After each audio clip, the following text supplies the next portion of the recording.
You have a moment of boredom and reach for your phone. This was an instinctual reflex, like pulling your hand from a hot plate. That this short sequence of events turned out like this is no accident, but the result of a carefully planned psychological experiment that continues to run to this day. Your free will can't override the pain you feel from heat, and similarly, your free will is being overridden by the psychological conditioning techniques applied by Silicon Valley geeks. In this video we'll explore why you are being controlled, and how control of people went from whips to clicks. The powerful always want to control the powerless. Such is the corrupting nature of power, the desire for which is rarely satisfied. But the means by which this power of control is exercised is ever evolving. Past and primitive societies are ones of violence. A Greek slave in ancient Greece would get the whip if they did not do the master's bidding, for there is nothing like pain to control someone. Pain is one of the first senses that ever evolved in living beings. It's buried deep in our brain, making it highly instinctual. Your brain uses pain to tell you something is wrong and to change your actions, and people hijack this highly primitive sense of ours to control other people. If someone's getting lippy or unruly, there's nothing like a punch to shut them up.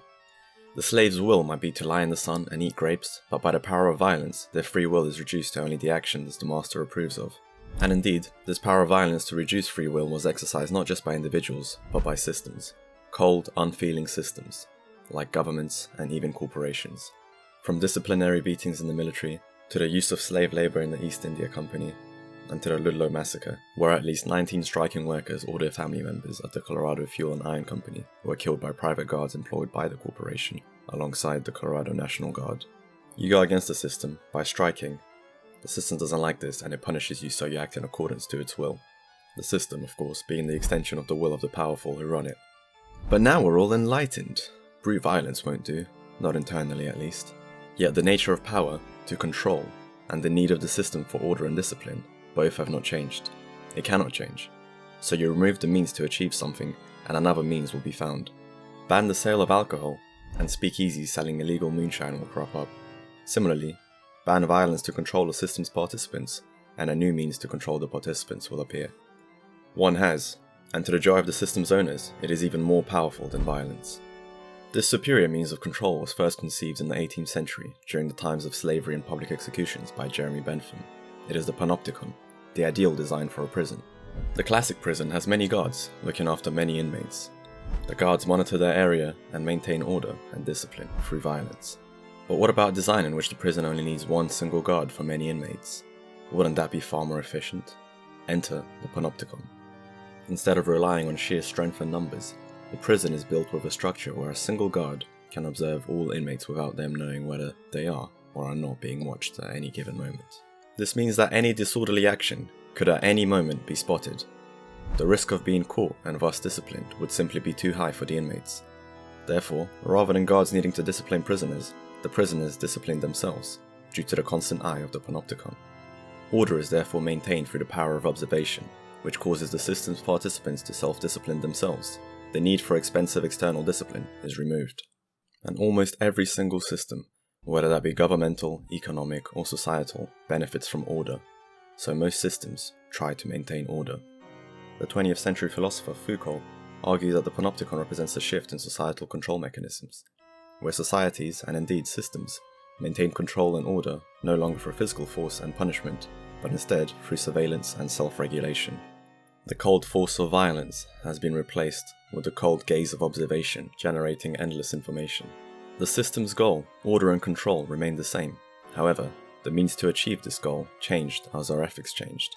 And by needing less people in positions to exert control, the efficiency of such systems merely increased. Fast forward to today, and we can see the Panopticon being implemented in corporate practices. No longer are staff physically and violently disciplined by some officer. Amazon staff now self-discipline themselves. No need to pay for all these officers, just the Panopticon system. Their workers are constantly monitored by algorithms that track their productivity in real time. Scanners track movements and periods of inactivity to the extent that each break may need to be justified. A good worker, you see, doesn't stop for several minutes unless there's an absolute need. And the Amazon system only wants good workers. Items are assigned tracking numbers, and employees also become mere numbers, so as to better analyze the efficiency of their interactions with these inanimate items. The end result of all the Panopticon's observations and analysis is that Amazon's employees self-regulate to act in ways that benefit the system the most, even by reducing or foregoing their bathroom breaks, lest they get penalized by the invisible observer. the algorithm. Their free will might be crying out for several minutes of rest, but thanks to the power of observation, the free will is silenced and replaced with the desires of the system. But I don't work for Amazon, and maybe you don't either. The rest of us are free, right? Well, we might not participate in the internal systems of Amazon, but since you are watching this video, I can say for a fact that you participate in the system of the attention economy, and in this particular instance, Google's corner of it. Like it or not, this is also a system, and like all the other systems, it desires order and control. The system would be stronger if it could control all of its participants, since it desires your participation in a way that benefits the system the most. And if it could control you, it would bend you to its will, to satisfy its profit motive. And indeed, this is what the powerful people heading the attention economy are building and perfecting. A system which can, for all intents and purposes, order you to watch this video, click this advert and purchase this product, all while you eagerly comply without you noticing what is really happening. So while Amazon warehouses benefit from workers moving items quickly and accurately, the attention economy system you are a part of benefits from, as the name implies, attention. Your attention to the content in the system, whether that is stories from your friends on Instagram, the endless feed from strangers on TikTok, or the endless videos and recommendations on YouTube. Between each story, each TikTok, and in each video, there is the space to place an advert, the bread and butter of how companies in the attention economy make their money. Alphabet, Google's parent company, is not a search engine, but an advertisement machine. A machine valued at over $2 trillion, which produces 77.8% of its revenue from advertising. A machine harvesting all possible data to better understand you so it can mold you to its will. While such a model allows social media services to be free, it creates absolutely perverse incentives. The perfect participant in the system would direct all of their attention to consuming content. 24 hours, 7 days a week, of watching and reacting to content, so that there are 24 hours a day where adverts can be fed to them, and 24 hours of data gathered on the consumer to figure out what adverts best to serve them. Maybe given a few short hours for sleeping and eating so that they're still alive in a few weeks. That is the perfect consumer, the perfect participant in the system that you are being molded into. It is therefore in the system's benefit to make their content as engaging as possible. But just like the military euphemism of neutralization to create mental distance from something more sinister, engaging is an industry euphemism that really just means addictive. Addiction has become perfected into a science by big tech. It is a psychologist B.F. Skinner whose theories revolutionized how Silicon Valley designed their products to maximize addictiveness. And unfortunately for us, addiction necessarily limits your free will, as the decision space of what your brain wants to do ever shrinks as you fall deeper into addiction. Let's explore Skinner's ideas and how these were applied by the attention economy systems. Skinner considered free will to be an illusion, as he saw human actions as being dependent on the consequences of previous actions. For example, as a child, you may climb a tree for the first time and fall to break your leg. It is highly unlikely that you'll climb a tree again after this immense pain. Or maybe, you go to a casino for the first time and luck out by winning big. Ironically, this is quite the unlucky outcome, as your brain will then associate going to a casino with winning, and you are far more likely to repeat the action where the house always wins. These examples illustrate Skinner's principle of reinforcement. When consequences to an action are bad, the action has a high chance of not being repeated. But when the consequences of an action are good, repetition is more likely. Based on this principle, Skinner tried to perfect a learning process where voluntary behaviors, like climbing a tree, going to a casino, or opening Instagram, are modified by adding or removing, rewarding or punishing stimuli. This process is called operant conditioning, and Skinner, the father of operant conditioning. Yet, it is big tech who have applied it with the most zealous rigor to great effect. If the reinforcement to the behavior is strong enough, the behavior becomes close to involuntary. Just consider how you reach for your smartphone out of muscle memory during a moment of boredom. Skinner rejected unobservable mental states, like satisfaction. Instead, he focused on observable behavior and its equally observable consequences. Similarly, Google ultimately rejects unobservable mental states, like whether you are satisfied or not when you watch a video. They don't care about that. Why would they care? How could they care? They just care about your observable behavior and the observable consequences. What video did you watch? Did you watch the whole video? Did you watch the advert they fed in the video? Did you click on any of the suggested videos? Did you leave YouTube or stay on, feeding the system for a little longer? These things don't measure your satisfaction.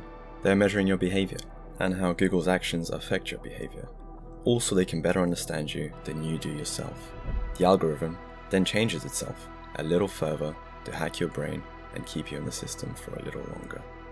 And we're not done with Skinner yet, because Skinner built the operant conditioning chamber, also known as the Skinner box, to perfectly perfect this process of operant conditioning, where a system can bend you to its will through the principle of reinforcement. Inside the box, subjects, like a rat or a pigeon, would be isolated and exposed to carefully controlled stimuli. It was arranged so that the subject could only make one or two simple, repeatable responses, and the rate of such responses became Skinner's primary behavioral measure. He would then experiment with various reinforcement schedules and patterns to find which patterns maximize or minimize voluntary behavior. Thus, Skinner's experiments found the types of reinforcements and how they need to be applied to maximize the rate of a certain response for those in the Skinner box.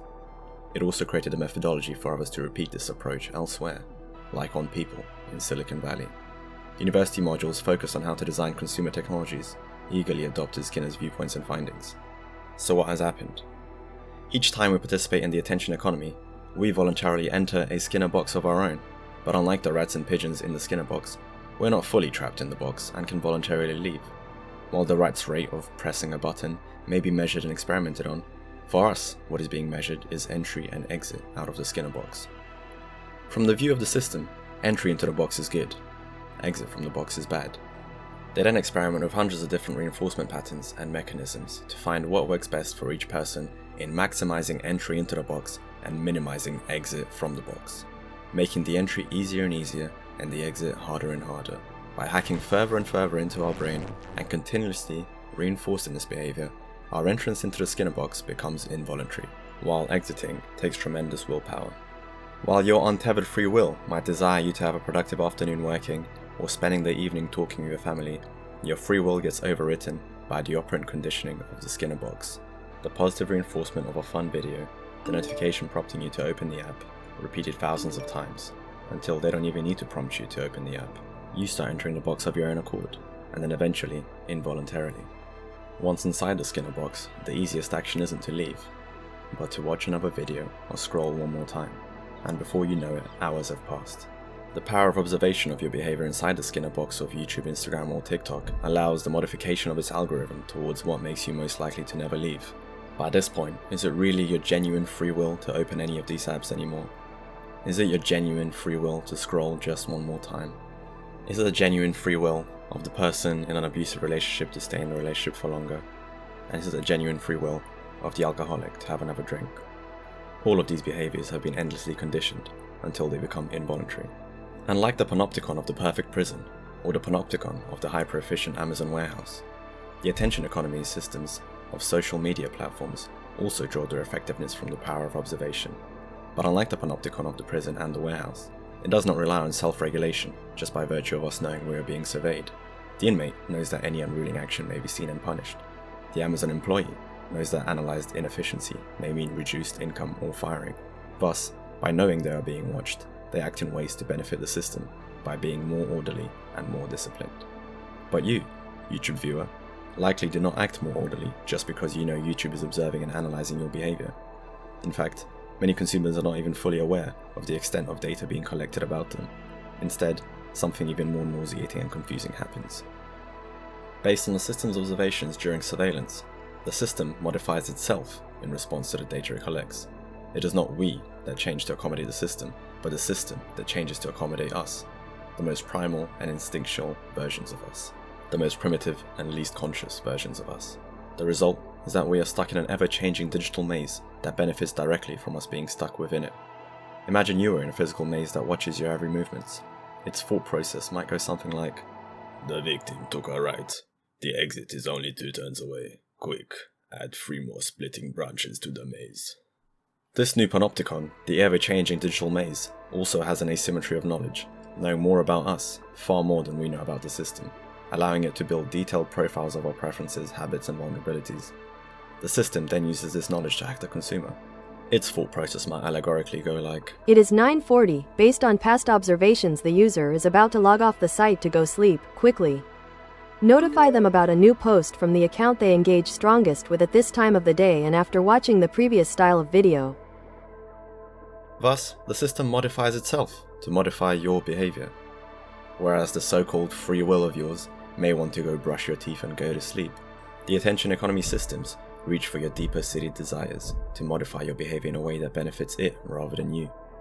Just like starvation or intense fear will motivate a person to act on instinct, almost foregoing their free will, the system hacks on more primal, deeper, older instincts, since these are harder to overpower by free will. The primal desire for social acceptance from your tribe is hijacked by Instagram likes. Negative reinforcement is removed by there being no dislike functionality. Hello YouTube. Whereas positive reinforcement is strengthened by boosting new accounts, so the user is left chasing the dragon, the feeling of positive social reinforcement.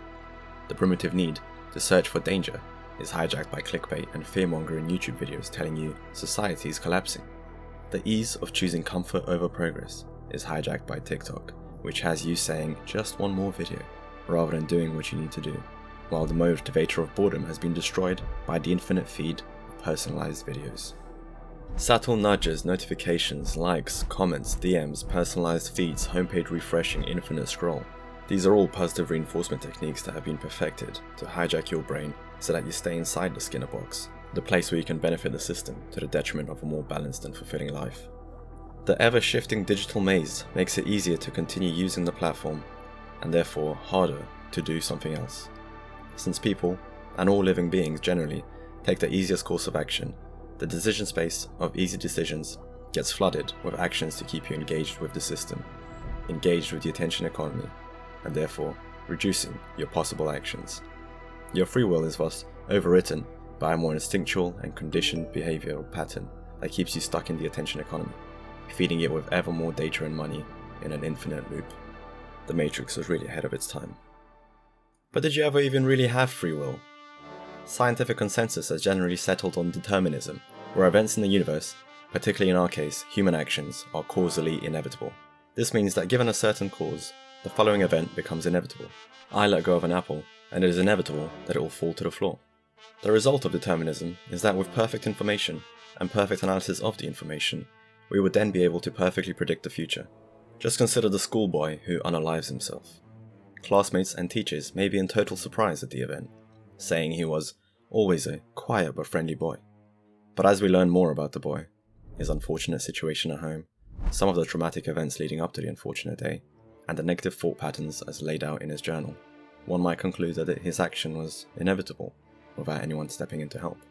Thus what seemed to be an action of free will, or by another interpretation, random, instead becomes causally inevitable, or completely predictable as we learn more and more information about the boy. And since events cause consequent events, YouTube and all social media platforms gather data on what stimuli need to get paired with what stimuli to make you carry out an action in a deterministic fashion. Google can now provide accurate ad click-through rate predictions before advertisers purchase any adverts, so that they can better plan their advertisement decisions. Google can predict how many of the millions of viewers will click the advert.